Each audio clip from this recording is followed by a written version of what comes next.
Hi, my name is Tammy Pham, and welcome to the Soul of Vietnam. Growing up, I didn't know very much about our past history. My parents didn't share a lot of the stories. Either they didn't remember, they were too scared, they didn't think it was relevant. So growing up, I was always very curious and very confused. Always trying to learn more about our history, learn more about facts, and unfortunately there's not a lot of stuff out there. Fortunately, this film, The Soul of Vietnam, shows us a brief history about our flag. It shows us about national anthem, how it transformed, and how symbolic about the spirit about the Vietnamese people. It's a great film showing various stories about people empowering various cities all around the world, today and in the past. I hope that you watch this film and enjoy. It's not only a great opportunity to learn more about ourselves and our nation, but it also empowers you to learn more about the Vietnamese culture so you can make right decisions about current issues today and in the future. I think it's very relevant not only for our nation, but also all issues in Middle East, Africa, and beyond. Because those that don't know the past are bound to repeat it. So if you enjoyed the film,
A nation is comprised of a national territory, a people, a common culture, a governmental authority, and its artistic and architectural monuments.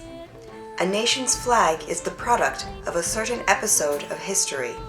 It is the physical symbol of that nation and the spiritual symbol of that nation's history. The national anthem, which goes with the flag of that nation, represents the commitments made by that nation's citizens toward the fatherland. In April 1975, South Vietnam fell under the attacks of the North Vietnamese Communist Army. Following that event, some 2 million Vietnamese have left Vietnam in the next 10 years in one of the greatest exoduses of mankind. Yet it is paradoxical that the flag of South Vietnam, with its yellow background and 3 red stripes, is now being flown all over the world. This documentary explains why this flag came about following the Second World War and Vietnamese independence. This is a legacy that we would like to leave to Vietnamese born and raised outside of Vietnam. It is recognized as the heritage flag not only by the Vietnamese but also by many countries. It is called the Vietnamese heritage flag.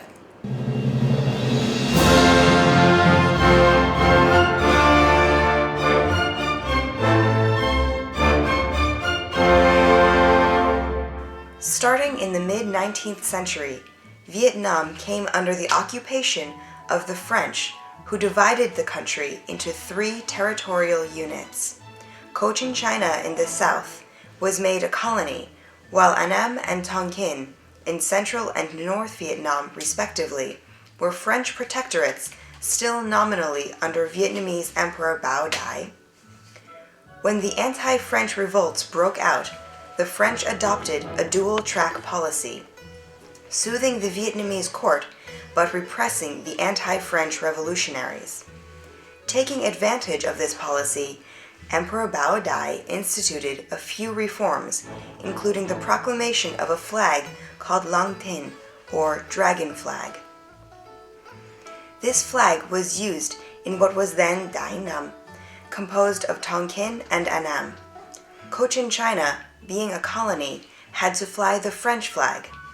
It had a yellow background with a red stripe in the middle across the entire length of the flag.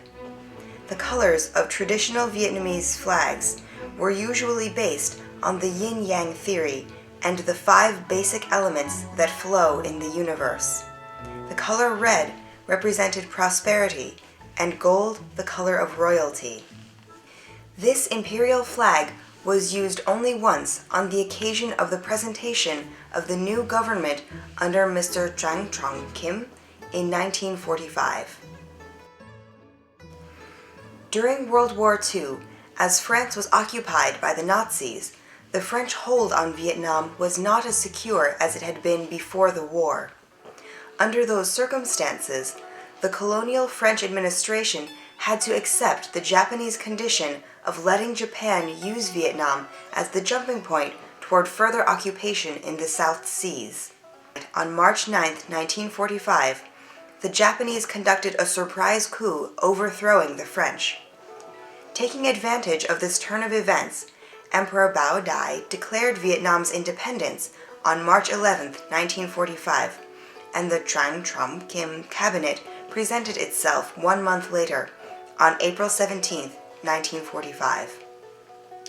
The Trang Trong Kim cabinet subsequently chose the Lee trigram flag to represent Vietnam. It consisted of a yellow background with 3 red stripes running across it. However, of the 3 stripes, only the outer ones are continuous stripes, the center one being broken in the middle. This flag was not used in Cochin China, as the Japanese did not turn over this part of the country to the court of Hue. Japan surrendered on August 16, 1945. 3 days later, the Viet Minh stole power, forcing Emperor Bao Dai to abdicate on August 25th. Thus, the Lee trigram flag was barely known even to the people in Annam and Tonkin. With the end of the Pacific War, the French came back to reconquer Cochin China. they created a Cochin Chinese Republic on March 26, 1946. The official flag of this republic was a yellow flag with 5 stripes running through the middle, 3 blue stripes alternating with 2 white ones. This flag was only flown a very short time. In early 1948, a meeting held in Hong Kong and presided over by Emperor Bao Dai gathered many representatives from various political affiliations, churches, and well-known personalities coming from Vietnam. The emperor chose the flag designed by the painter Le Van Day as the national flag of Vietnam. This flag has a yellow background with 3 lengthwise red stripes, separated by 2 equally thick yellow stripes. It is said that the yellow represents the yellow race, while the 3 red stripes symbolize the unity of the Vietnamese people, the unification of all 3 regions of Vietnam, North, Central, South, after being kept apart during 80 years of French occupation. On June 2, 1948, this last flag was officially displayed by the Nguyen Van Xuân interim government as the national flag of the State of Vietnam. In 1951, the State of Vietnam delegation, led by Premier Truong Văn Hữu, participated in the Peace Conference of San Francisco. On this occasion, the Vietnamese national flag proudly flew next to those of many other nation members of the United Nations.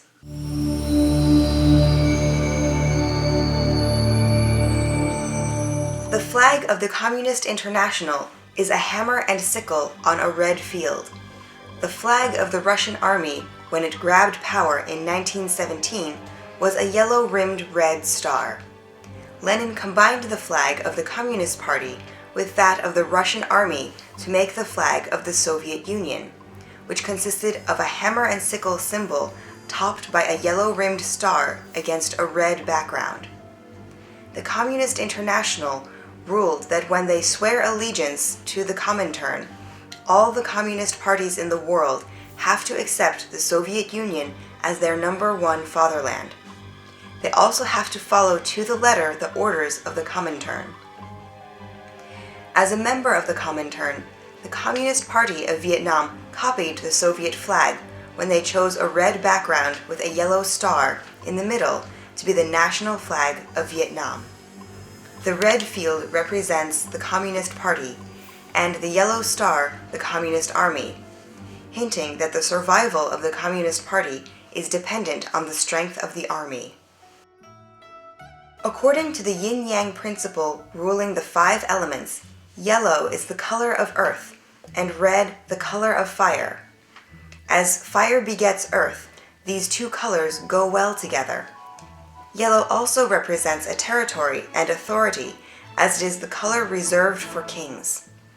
For that reason, the colors of the Vietnamese flag, red and yellow, blend well and interact with each other, in the sense that the flag is meant to represent a free and independent nation, a developed country. In contrast, the red in the communist flag is overwhelming, as if it represents a whole field of fire or a sunburnt territory with only a tiny yellow patch, which necessarily leads to a dictatorial regime with no competition, no development, where the people have no freedom and no vitality.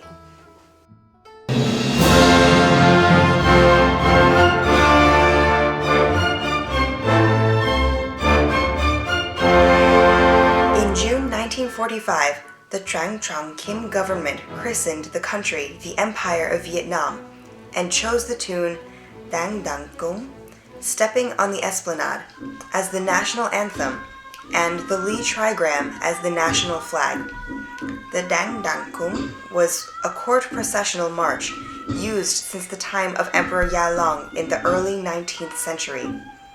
The Truong Truong Kim government had commissioned a new lyric for the tune, but the work was interrupted when the government fell. When the Japanese overthrew the French on March 9, 1945, Vietnam became an independent nation and the first government of an independent Vietnam was formed. The Trang Trong Kim government chose Vietnam Jewel of the East, written by Hung Lang, as its national anthem.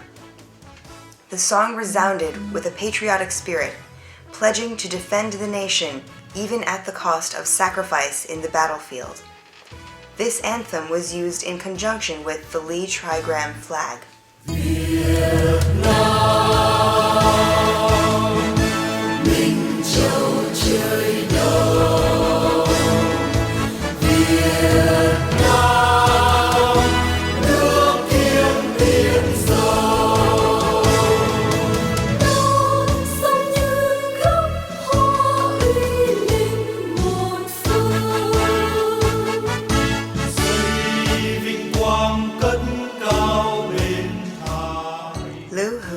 Was a student at the Petrus-Ky High School in Saigon. In 1942, he was a student at Hanoi University. Among the 800 students enrolled in Hanoi University at the time, about 400 were Vietnamese. As the time was propitious, all the patriotic students participated in one party or another struggling for national independence, but they had to work clandestinely in small cells. On the evening of March 15, 1945, the Indo-Chinese Student General Association organized a musical evening in the Grand Amphitheater of Hanoi University to collect money for helping poor patients being treated in the hospitals. On this occasion, the Student General Association had decided to pick a patriotic song to serve as their theme. Liu Hu Phuc, who was then attending the university, showed to Nguyen Dong Huang, the student entrusted with picking a fitting tune, some of his songs. In the end, his student march song was picked because this song was considered to be rousing and can be expected to inspire the students more than other songs.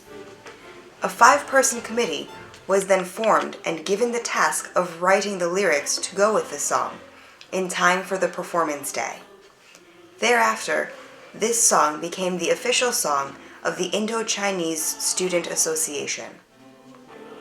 On the morning of March 15, 1942, 2 Saigon female students, barely 20, stood in the middle of the Hanoi University Amphitheater and raised their voices to sing the Student March Song, or Call to Youth song. One of these 2 students is named Phan Thi Binh, who is now 90 years old. She eventually married Dr. Nguyen Dong Huang. The war between the Viet Minh and the French broke out soon after their wedding. The couple went into the Maquis to join the fight against the French. But after they discovered the true colors of the communist Viet Minh, they left the latter's ranks. Hôm nay tôi đã 90 tuổi. I am already 90, but I will forever remember that wonderful day. That was the day when the song Call to Youth, which later became our national anthem, was sung for the first time in the auditorium of Hanoi University. I had the honor of singing it for the first time together with other students. Happily, I still have the program of that premiere presentation on March 15, 1942. 3 months later, we had a chance to present it again at a big concert at the Municipal Theater of Hanoi in the presence of high-ranking officials of the French administration at the time. The program was in the hands of the French Marine Band. When the Call to Youth March was played, the whole audience automatically sprang up, which gave us goosebumps.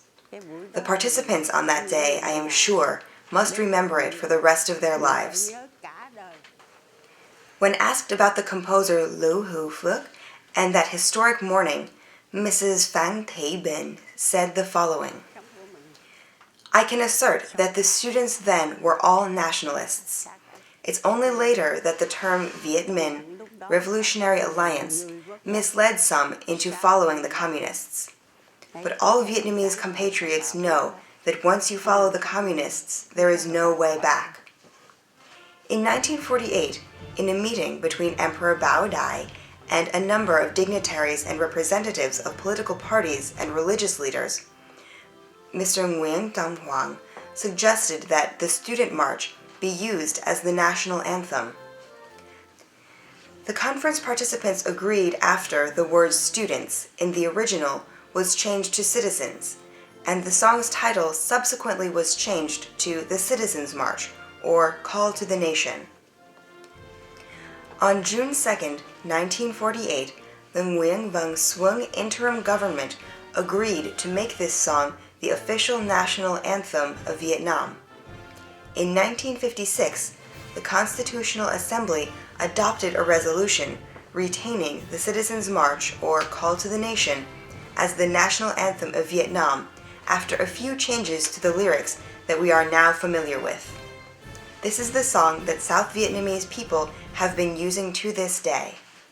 Once they managed to rob the power of the people, the Communist League for Vietnamese Independence, otherwise known as the Viet Minh, used the Forward Soldiers song composed by Van Cao as their anthem.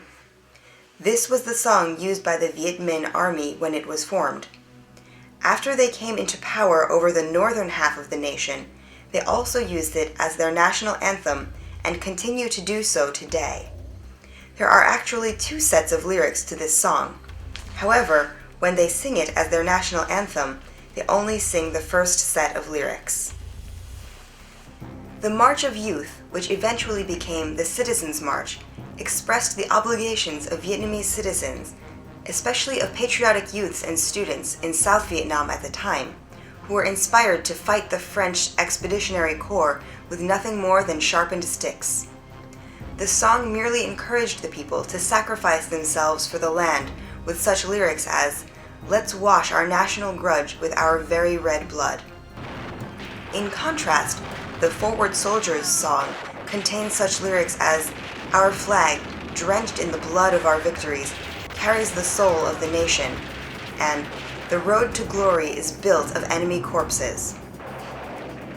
Such imagery clearly fosters the spirit of savage revenge, a characteristic of Vietnamese communism which favors violence and bloody solutions, so that the system can survive only on the blood and bones of their own soldiers and those of their opponents, a path totally contrary to the traditions of tolerance of the Vietnamese people.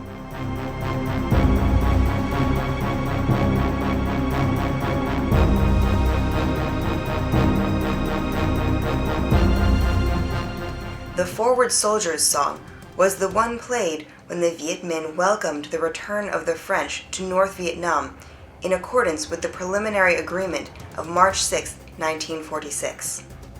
The same song was used when, acting in coordination with the French in the so-called Joint Control Commission, the Viet Minh attacked the strongholds of the Dai Viet, the Vietnam Nationalist Party, and the Vietnam Revolutionary Alliance.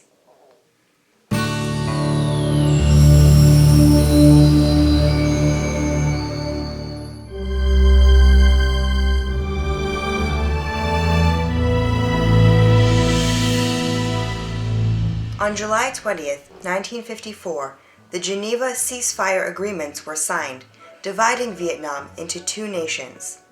The North is the Democratic Republic of Vietnam, ruled by a totalitarian communist regime in obedience to the Communist International, which sought to turn the whole world red. Ho Chi Minh was the one entrusted with the task of conquering the South. Named the Republic of Vietnam, South Vietnam became a bastion of anti-communism in Southeast Asia. The government of the new republic had to assume the task of both nation-building and resistance against communism in order to safeguard the life of its people. As its rule firmed up and its armed forces strengthened, the population of South Vietnam knew a life of freedom and peace.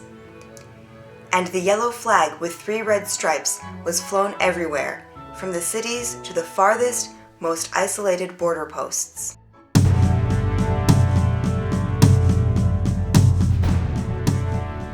With abundant support from international communism and, sad to say, also from the anti-war movement in the West, the communists ignored the Paris Peace Agreement that they had signed in January 1973 and launched a massive attack below the 17th parallel which ended in the defeat of the Republic.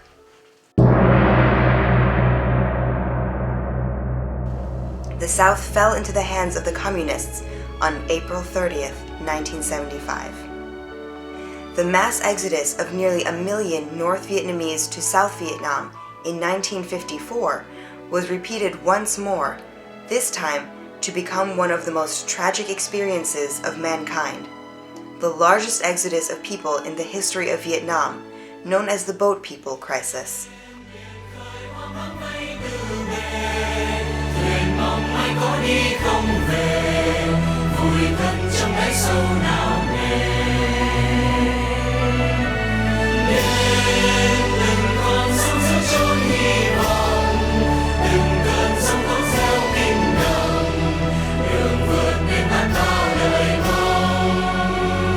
It took the whole world more than a decade to resolve this crisis, taking in over 2 million refugees from Vietnam, not counting 500,000 lost at sea or in the jungle.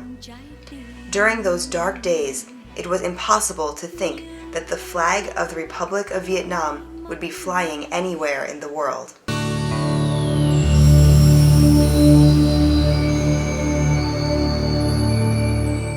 Yet, starting in the 1980s, the Vietnamese diaspora gradually organized itself, and the Vietnamese flag started to appear at community parties, in gatherings involving the host countries and international assemblies.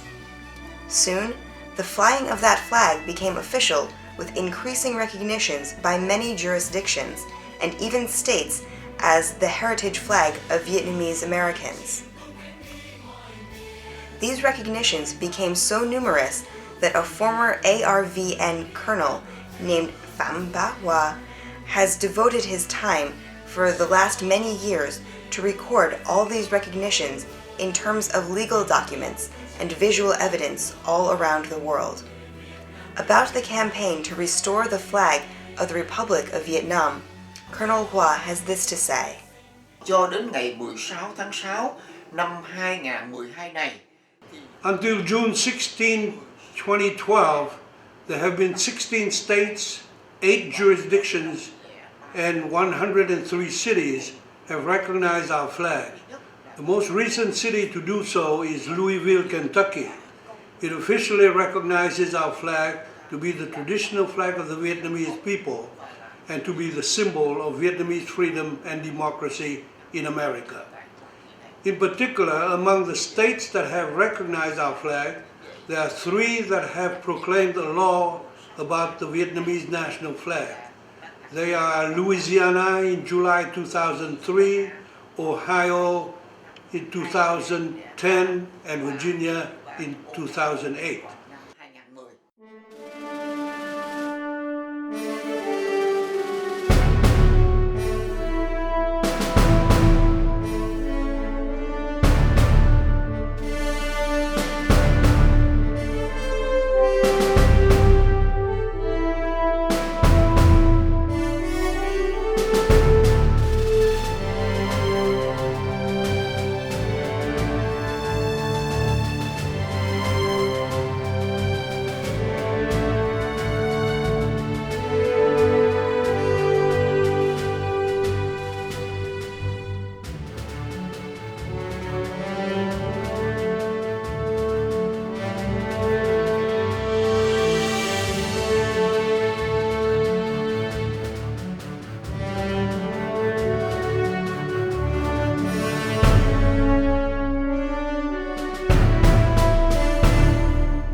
the UN Office of Migration rejected the communist demand that they represent the Vietnamese American community, the Vietnamese community of the United States has been participating in the International Culture Day Commission in New York since 2000.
On April 30th, 1975, after General Big Min surrendered, the whole army of the Republic of Vietnam laid down their arms. There was, however, one military establishment whose fighters refused to capitulate. This was the military cadet school in Vũng Tàu. Ta là đoàn hiếu sinh quân Việt Nam, mai này đều bước theo gương đàn anh. This oldest military academy in modern Vietnam had been the breeding ground of some of the most brilliant generals of the Army of the Republic of Vietnam. It was also a training academy for many so-called wards of the nation, the sons of fallen soldiers. Because it had become impossible at this late stage to move the students elsewhere, and because they had been abandoned by the cadre of officials in charge, the older cadets took over command. They ordered a break into the school armory while distributing guns and ammunition to the young students, preparing them for a final battle. More than a battalion of regular North Vietnamese army soldiers were surrounding the school. Concentrating their fire, the enemy thought they could find a breach to come in and take over the school. However, with full knowledge of the school layout and advantageous posts manned by tough fighters, the cadets prevented the Northerners from making any progress. The battle, fought by adolescents averaging 15 and 16 years of age, was carried out courageously as if fought by seasoned soldiers. An unrecorded engagement in the military history of the country, it nonetheless became a legend honoring the orphans of war who fought tenaciously under the flag of the fatherland. The next day, the communists had to persuade some authorities in town, accompanied by an officer cadre of the school, to open negotiations. The children finally agreed to turn over the school, but with the condition that they be allowed to perform a final ceremony to salute the flag. A group of cadets and 2 younger students stepped forward to the flagpole. All the others, without a word, stood up in their individual holes and trenches and joined in a passionate rendering of the national anthem. The flag was slowly pulled down in a sea of tears. That was the last salute to the flag ceremony in the Republic of Vietnam.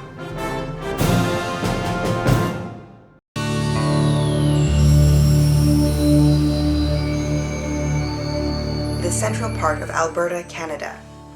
It has a population of only 2,600, but it is well known among Vietnamese expatriates because it has displayed the Vietnamese national flag since 1984, thanks to the initiative of a Vietnamese young man named Tran Nam. Sorely missing his homeland whenever he looked up and saw the 10 flags displayed at Greenwood Park, he had succeeded in convincing the City Council of Sundre to let him purchase an 11th pole to fly the Vietnamese flag. Hiểu được nỗi niềm mất nước của tôi, Hội đồng thành phố thông cảm và bán cho tôi cục cờ đó với giá là 125 đồng. Ngày 11 tháng 10 năm 1984, tôi mua lá cờ Việt Nam treo tại đây cho tới tháng 7 năm 2007. Do những người nào đó nói rằng lá cờ này không thể nào đại diện cho một quốc gia và nằm ngang hàng với những hàng cờ quốc tế, lá cờ bị hạ xuống. Tôi được tin và lập tức điện thoại lên hội đồng thành phố xin cho cộng đồng Việt Nam và tôi lên điều trần. Được sự chấp thuận, cộng đồng Việt Nam và tôi lên điều trần trong 3 lần.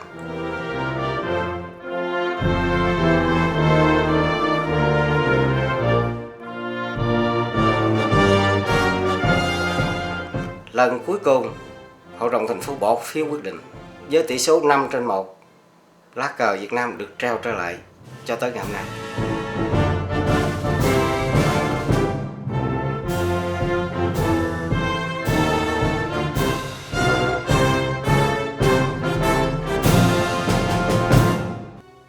Besides the Vietnamese community and Tran Nam's efforts to fly the Vietnamese flag, there is also the image of the mayor of Sundre, Roy Cummings, who had greatly contributed to that final outcome by responding outright to the objections raised by the Vietnamese Communist Embassy in Ottawa.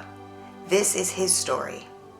Worldwide, I was getting emails, phone calls, radio interviews from all across the world to put that flag back up. And once I learned a bit more about the history and what the meaning of that flag was, it was the right thing to do. The only negative, the Ottawa, the representatives from Vietnam, the communist representative of Vietnam, sent me a letter. I cannot quote it because I don't have it in front of me, but in essence it said that it would greatly strain the relations between Canada and communist Vietnam if that flag were to fly. I felt that there's nobody that should be able to tell me in my community that I can or cannot fly that flag. So we put the flag back up, and to this day it's become a passion with me to not only spread the word, but also, as long as I live in the town of Sundre, I will fight to have that flag stay in its place for eternity.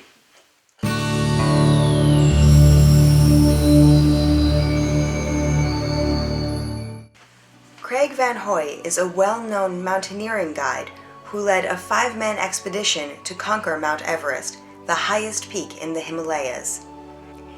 Before leaving the US on that trip, he accepted a proposal by his friend, the architect Nguyen Loong Vinh, to take along a Vietnamese flag. My family and we were fled Vietnam in 1975 from Saigon. At that time I was 17 years old.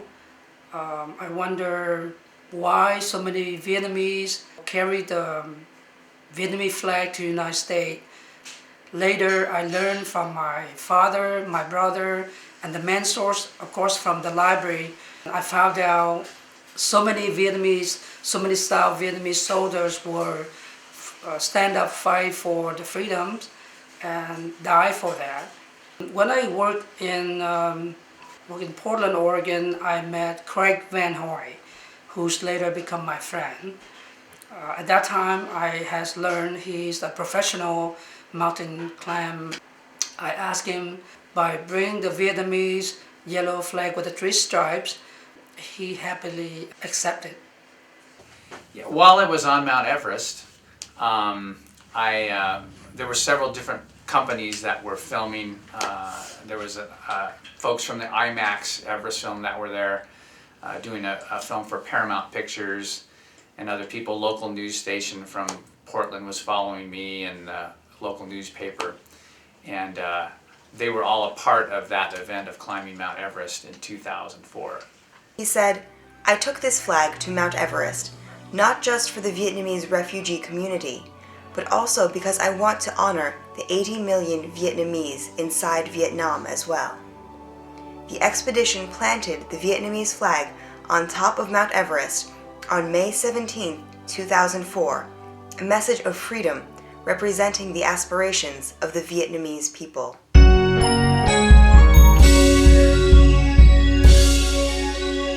On Friday morning, August 8, 2003, a four-man official delegation from the Vietnamese embassy in Washington, D.C., went to Boston and requested a meeting with the Boston City Council to protest the recent resolution passed on July 30th by the council acknowledging the yellow flag with 3 red stripes as the symbol of the Vietnamese American community of Boston.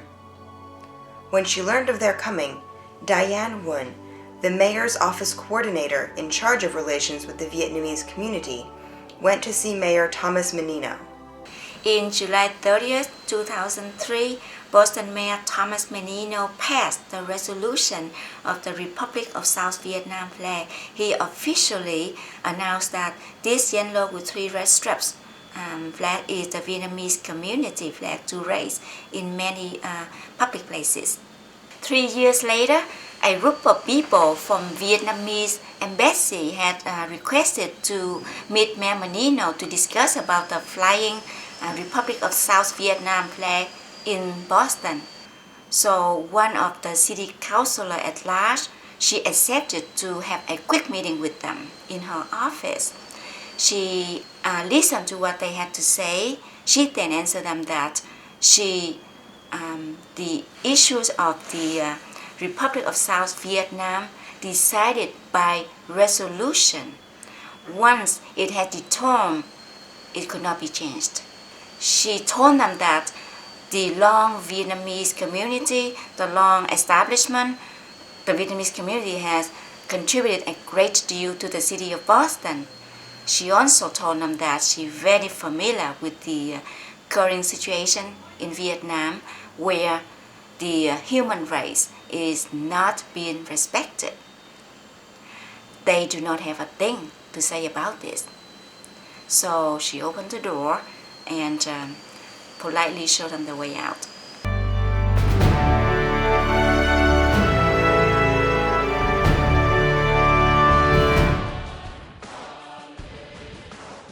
The 23rd International Youth Day was celebrated in Sydney, Australia, from July 15th to 20th, 2008. Among the Christian youths attending, there were about 100,000 Australians, plus 125,000 coming from all over the world, including some 15,000 Vietnamese Americans and 600 from Vietnam. On July 17, 2008, on the cruise ship in the Sydney Harbour, a Vietnamese young man named Pham Vu An Dũng had a chance to share with Pope John Paul II his family's story in the Vietnamese community of Australia. On the occasion, he offered John Paul II a shawl in the colors of the Vietnamese flag. John Paul II blessed him and put the shawl on.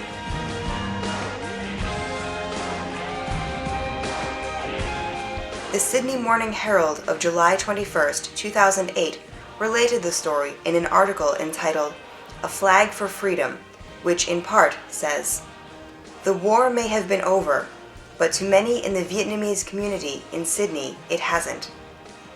The national flag of South Vietnam was the most visible symbol in the whole forest of national flags and religious banners in the ceremony led by the Pope, even though that is a flag without a country, a flag that is forbidden in its original land. That is the national flag of Free Vietnam.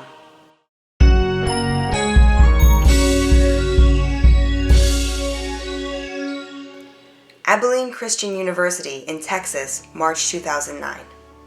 The red Vietnamese Communist flag was displayed in the campus of the university. A sophomore student in marketing, Nguyen Vu Quang An, at first quietly lobbied with the university authorities to take it down.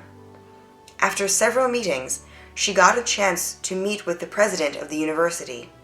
She told him right away, "I wish to see that flag taken down. It is because of that flag that I came to the U.S., for all their crimes are unacceptable."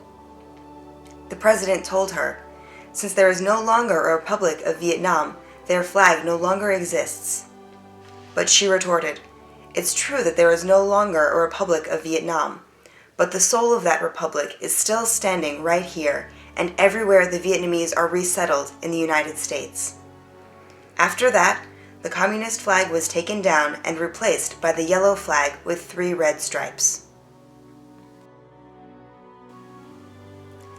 Looking back at the history of the world, it seems that there is yet a country that no longer exists, but its flag still flies bravely all over the world, as in the case of the Vietnamese yellow flag with 3 red stripes. Today, the Vietnamese diaspora continues to lobby local and national governments to expand the space in which the Vietnamese national flag can fly.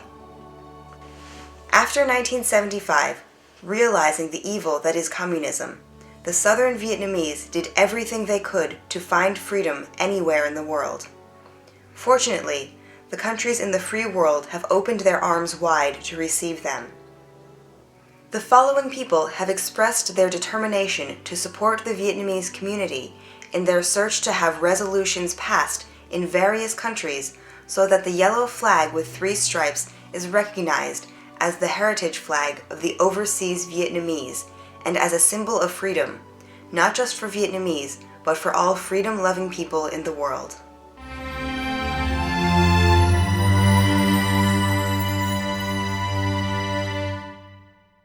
Actually, they fled to freedom, and at the risk of their lives, and so it's a very, very costly item, and it's very meaningful to them, and you would for certainly want to have that information readily available to the next generation of Vietnamese and to the rest of the world. And we need to really cherish that. People have died for that, and we want to support that. The reason that I'm here today is so I can learn more about the history of the Vietnamese flag. I want everybody, all the younger generation, to learn more about the background of why there's a Vietnamese flag, have a yellow background and a 3 red stripes. So I encourage all the young people to view this film, to learn more about Vietnam and about the flag.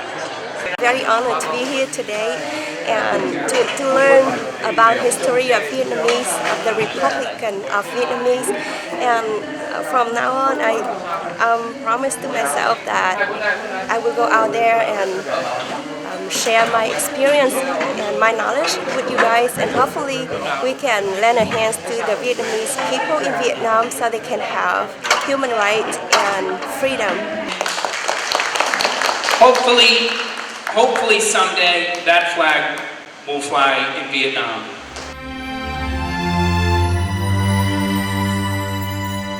"70 years after Phan Thi Binh raised her voice for the first time to sing the Students' March, the song that later became the national anthem of Vietnam, the same song is once again heard, but played by a famous orchestra of a country not so long ago liberated from Soviet communist rule. The Ukrainian National Presidential Orchestra has agreed to interpret the national anthem of Vietnam as a symphonic work. The composer Lê Van Khoa is well known for his numerous valuable contributions to the music of Vietnam. He received several awards inside Vietnam before 1975 and has received other honors outside Vietnam in the years that followed. Quốc thiều và quốc ca nó mang tính chất dân tộc, nó mang cái hồn dân. A national anthem, whether played instrumentally or sung, carries the national spirit. It is the very soul of that nation. That is why we carry it with us no matter where we go in the world. I have prepared the harmonization and instrumental partitions for different orchestras, but I have to admit that this time around it is the best performance of our national anthem. Not only because it is played by a famous orchestra, the Ukrainian Presidential Orchestra, which is composed of outstanding performers. It is also because they are people who have known communism and its oppression, and now that they have got rid of that yoke, they love the newfound liberty, and that is reflected in their execution. Bay bổng ở trong cái tiếng nhạc của họ trỗi ra.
bay phất phơ. Bên mái hiên ta ngồi chuyện trò, khoai nướng thơm hương tình ruộng đồng. Con thơ ngoan hiền ê đánh vần, VN là Việt Nam kiêu hùng. VN là Việt Nam kiêu hùng. Em vẫn mơ một ngày nào anh với em chung tình bạc đầu, trên quê hương nghèo trong khu rừng già, trước mái nhà cờ vàng bay phất phơ. Bên mái hiên ta ngồi chuyện trò, khoai nướng thơm hương tình ruộng đồng. Con thơ ngoan hiền ê đánh vần, VN là Việt Nam kiêu hùng. VN là Việt Nam kiêu hùng.